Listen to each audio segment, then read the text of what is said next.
Bonjour à tous, bienvenue sur cette chaîne. Comme d'habitude, pensez à vous abonner, à commenter, à liker, à partager. Je vous dis merci d'avance. Alors aujourd'hui, on va s'intéresser au professeur Albert Ondor Ossa. Lors de son passage à la télévision en 2023, dans le cadre des élections présidentielles de 2023, il avait tenu un propos qui m'a paru extrêmement pertinent. Donc on va l'analyser et voir comment il dynamise la société gabonaise et surtout la conscience collective et son incidence sur la gestion de l'État. Donc voici les axes qui vont guider notre analyse dans cette vidéo.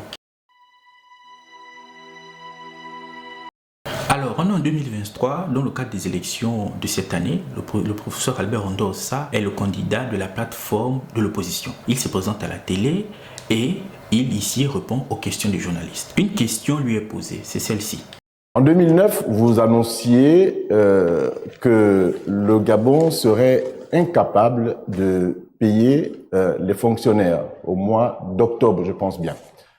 En 2016, vous faites une sortie, une conférence de presse où vous dites que le Gabon va annoncer faillite du fait de crouler sous une dette que le pays ne pourra pas rembourser.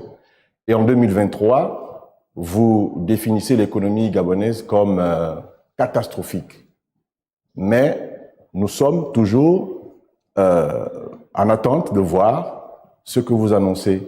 Aujourd'hui, en tant qu'éminent professeur agrégé, est-ce qu'il arrive qu'on peut se dire qu'on s'est trompé de vous à tous les Gabonais? Qui s'est trompé, moi? C'est une question qu'on vous pose. Ou c'est vous qui vous êtes trompé? C'est une question, professeur. Ou c'est le PDG qui s'est trompé? Vous vous rendez compte que moi, je vais me tromper sur ce que je dis? C'est impossible que je me trompe. Que s'est-il passé? Je donne un petit exemple simple. Bien. Votre femme vous dit, avec le salaire que vous me donnez, ce que vous me donnez par mois, je suis incapable, effectivement, de nourrir la famille.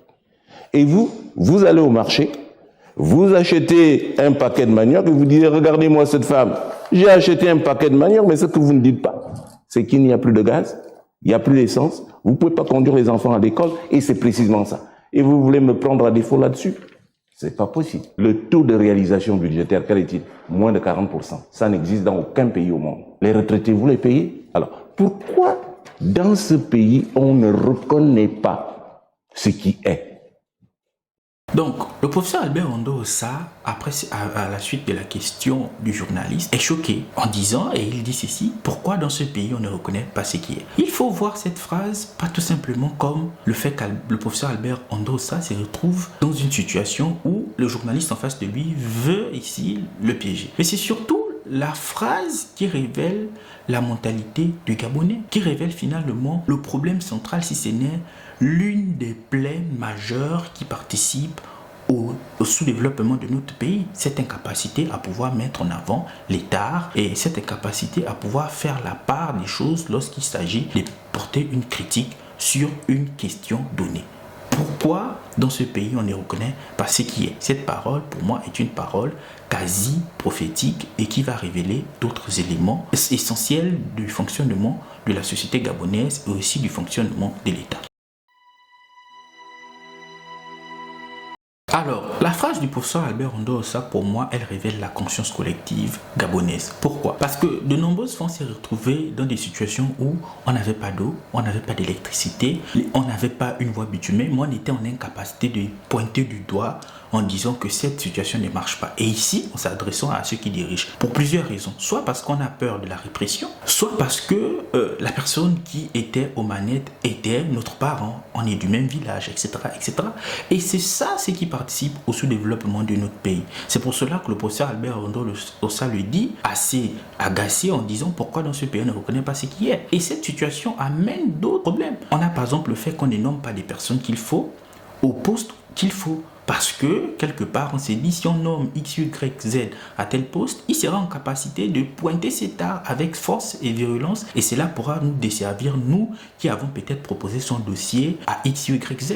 À partir de là, on se rend compte que le propos du professeur Albert Ondor Ossa n'est plus tout simplement ici le propos d'un intellectuel qui s'est retrouvé face à un contradicteur. C'est la révélation de la conscience collective gabonaise. Et ça, au niveau de l'État, ça crée des désagréments incalculables. On se retrouve dans des situations où on a confié un dossier précis à X ou à Y, et cette personne sait que même si elle ne fait pas le travail comme il le faut, rien ne va lui arriver. Pourquoi? Parce que quelque part, la critique que l'on mène, c'est pour faire avancer, et c'est surtout à partir des critiques que lorsqu'un décideur, lorsque quelqu'un nommé un poste de responsabilité, il fait attention à ce qu'il pourra, aux politiques qu'il mettra en place, c'est-à-dire qu'il sait qu'il s'il détourne de l'argent ou il procède à une autre politique désagréable, il va faire face à la critique. La critique, pas parce que les personnes en face ne l'aiment pas, mais la critique pour lui dire fais attention, c'est la chose publique. La République, c'est la chose publique. Tu ne peux pas ici être nommé ou avoir un poste de responsabilité pour servir la collectivité et tu utilises ce poste de responsabilité pour tes propres bienfaits. Donc, dans un pays où on arrive à reconnaître que les choses ne fonctionnent pas, on ne peut pas arriver à ce genre d'état, on ne peut pas arriver au détournement de fonds, on ne peut pas arriver à d'autres situations complexes, notamment par exemple dans la justice. On sait que si un juge pourra faire telle situation ou telle situation, il sait qu'il va s'exposer à la vindicte populaire, à la critique, à des analyses qui pourront ici remettre en cause ici son expertise. À partir de là, il pourra se remettre dans le droit chemin. Donc le propos du professeur Albert Rondo, ça pour moi est révélateur de quelque chose. C'est révélateur de la conscience collective gabonaise, conscience collective qui se reflète dans le fonctionnement de l'État. C'est peut-être pour cela que l'État ne fonctionne pas normalement. Et dans son propos, plus tard, il le dira.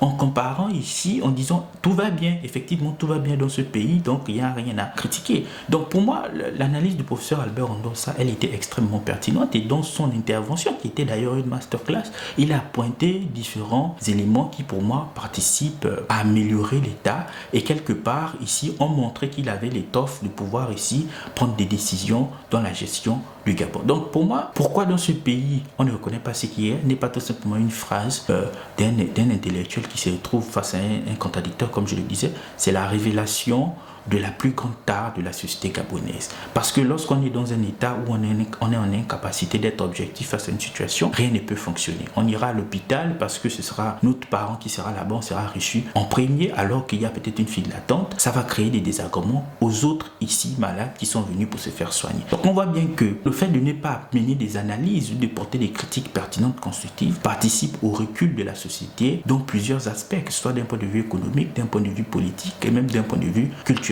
Donc le propos du professeur Albert Rondo, ça pour moi m'a paru extrêmement pertinent, et j'ai voulu revenir sur celui-ci pour pouvoir l'analyser et essayer de le comprendre. Donc merci d'avoir regardé cette vidéo. On se donne rendez-vous dans un prochain numéro.